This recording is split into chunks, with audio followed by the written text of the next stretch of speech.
Hi guys, welcome back to my channel. You are watching Release with Shawna Elise. Insert title here.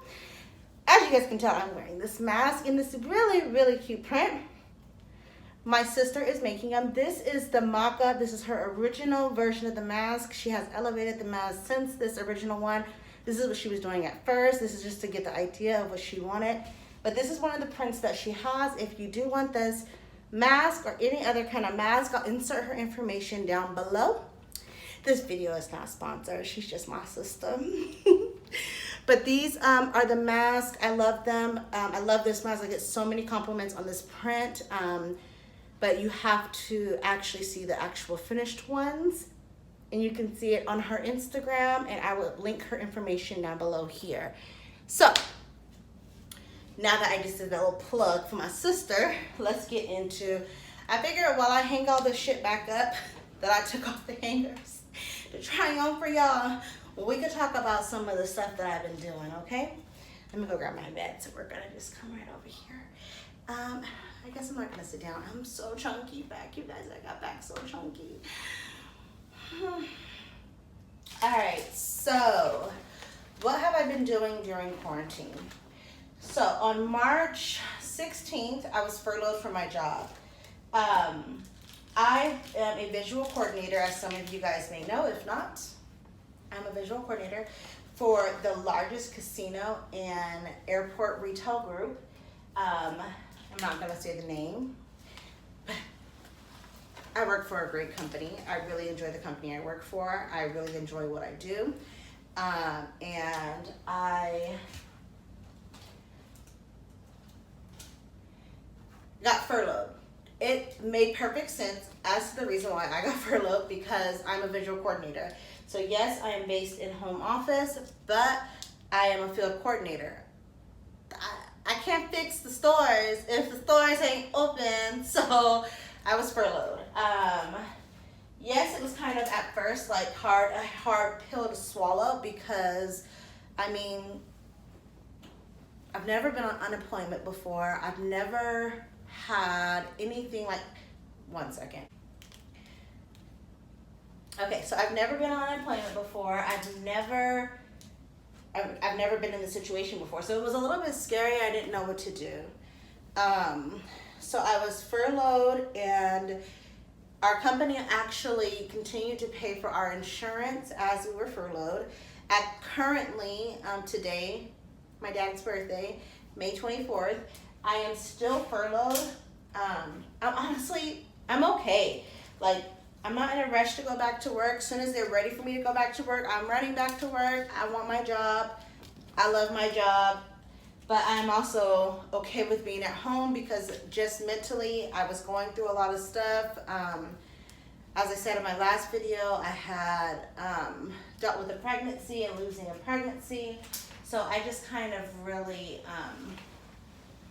needed the time off. We were busy, super busy at work. Back-to-back things were happening, and then I was dealing with life. And, you know, when one is driving you crazy, it's kind of okay. But when both of them, you know, I'm going constantly at work. I had been to Miami, well, Hollywood, Florida. I think it was like 5 times in a matter of 2 months. This is during the holidays and stuff.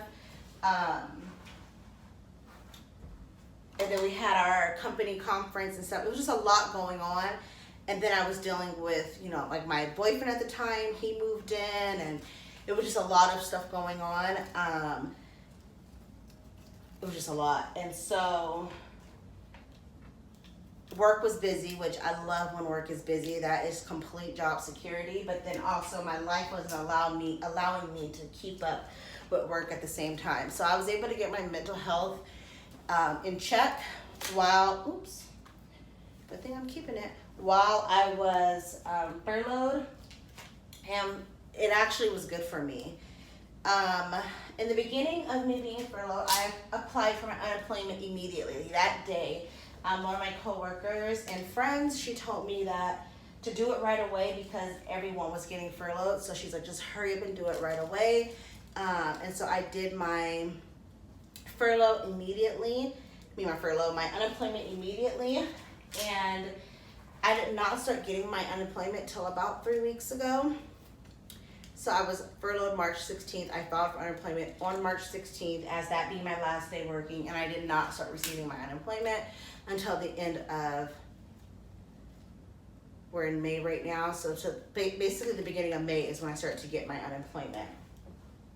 Thank goodness I had savings, guys. Like, honestly, typically I am not one to have a bunch of money put away. And God was for sure looking out for me because I had a good amount of money put away that I didn't have to stress. And again, as I said in my last video, I was put on Prozac a few weeks before all this started happening. So it was in my system pretty well. I will do a video if you guys want. You can comment down below on Prozac and how I felt taking it. I really never ever wanted to be on any type of medication. I have very bad anxiety, and at the time I was depressed. It's like so hard to say, but it's okay to admit when you're depressed. But I was really depressed. Okay, I gotta tell you a funny story. So when I went to the doctor because my blood pressure had spiked. And I ran out of my blood pressure medicine. My blood pressure had spiked like, sorry, outside something squealing, like out of control. And I went to the doctor because I wasn't feeling well after work one day. And they told me that my blood pressure was high. And as I was talking to them, I kept like apologizing for everything. And I was like moving around, and the doctor just was like, "Are you okay?" And I was like, "No, I just have so much going on, and I'm like, I can't afford to like not be at work, and you know, we're really busy, and you know, we're training a new person, one of our new girls, but she's amazing, and she's my new partner, and she was catching on so greatly, but I mean, we were dealing with back-to-back store openings, so myself, not my company, because my company was so like, your health and you are more important than you having to be here, because then you won't be here long term. They were very much like, you know, if I told them I needed time, I could have gotten the time off that I needed, especially because I had the PTO and everything. But I was choosing not to. I gotta wash these. I was choosing not to take that time off because I felt like I had to be there, because I wanted to make sure she got situated, she felt comfortable, and as well as our store team, if they felt comfortable with the store openings and the remodels that we were working on. So I felt obligated to be there. It wasn't something that I was pushed toward from my company whatsoever. But as I'm in the hospital, I'm talking to the doctor, and he's asking me like, "Are you sure you're okay?" Because I'm crying on and off, and you know, I'm telling him, you know, about the baby and everything, and he's like, "Are you depressed?" And I was like, you know, I think I am a little bit. And he's like, "Yeah, I think that you are a little bit too." And he's like, "You know, your anxiety, have you ever been on any anxiety medicine?" Sorry, I started talking low and I'm pretty far from the camera. And he's like, "Have you ever been on any anxiety medicine?" And I was like, you know, I never wanted to be on anything like that because I don't want to feel like not myself. And he basically explained to me why he thought that about the medicine. He kind of talked to me, and I was like, you know what, okay, it's worth a shot, because I do not like how I feel right now. I don't like what I'm going through, and I don't like the way I feel on a day-to-day basis. I didn't feel like myself. And so I leave the doctor's, and I look at my paperwork to see what it says as far as everything goes. You know, I'm just reviewing the paperwork in the car. And it says majorly depressed on my hypertension, which I already know I have high blood pressure, but it said majorly depressed, and I had a full-on freaking meltdown in my car in the parking lot of the freaking doctor's office. Like, it was horrible to me. Like, I was just like, no, this is not what me and him agreed on. I said I was a little depressed. He said he thought I was a little depressed. We said nothing about being majorly depressed together. We said nothing like that. And so that really hurt my feelings. But honestly, guys, it was the truth. I was majorly depressed. We could talk about that another time. I really don't want to talk about that right now, but I was. So it is what it is. But seeing that stuff in writing, like seeing that right there in your face, majorly depressed, diagnosed by the freaking doctor, was a little bit of a, okay, wake up call. But honestly, had I not got on that medication before quarantine started, I probably would have been a mess because my unemployment didn't kick in. So I would have been, luckily I had the money where I was able to make sure me and my daughter were okay. And I was fine, and I would have probably continued to be fine for a little bit longer, but honestly, having that safety net of money was getting me scared by dipping into it. And I just bought a new car. I got a Buick Encore. So I just bought a new car, so everything was just kind of like, oh crap, it felt like it was like the worst timing for everything. You just buy a new car, you get furloughed from your job, freaking virus taking over the whole freaking world. It was just kind of, I'm throwing these on the floor because I'm going to wash them, guys. I need to take the rest of the tags off too. So I'm going to wash them. That's why they're being thrown on the floor. I don't just throw my clean panties on the floor. But yeah, so it was just a lot. And so had I not been, I feel like on the medication, I wouldn't have been able to function the way I did during this first part of the quarantine. So I went through that. I am now getting my unemployment, so I'm now putting money back into my savings. Thank goodness. I've also been like working on my credit. I had 5 derogatory marks on my credit. I took care of 3 of those. They were 3 hospital bills. I have 1 more hospital bill, and then 1 more actual debt.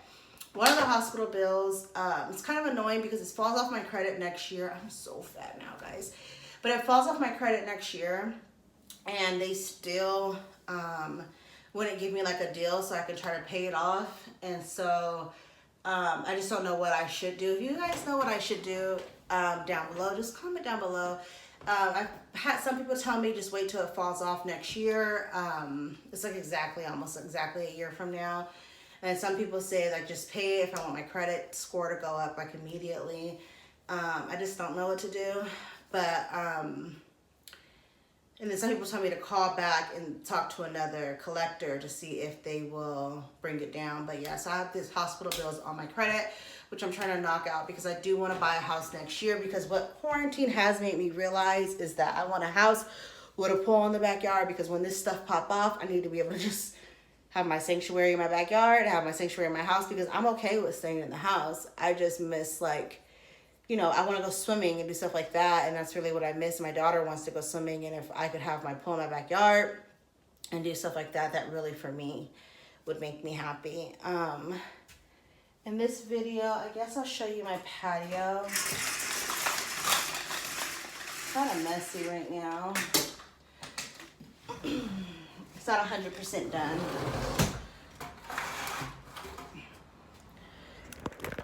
Come with me to my patio. Let's see.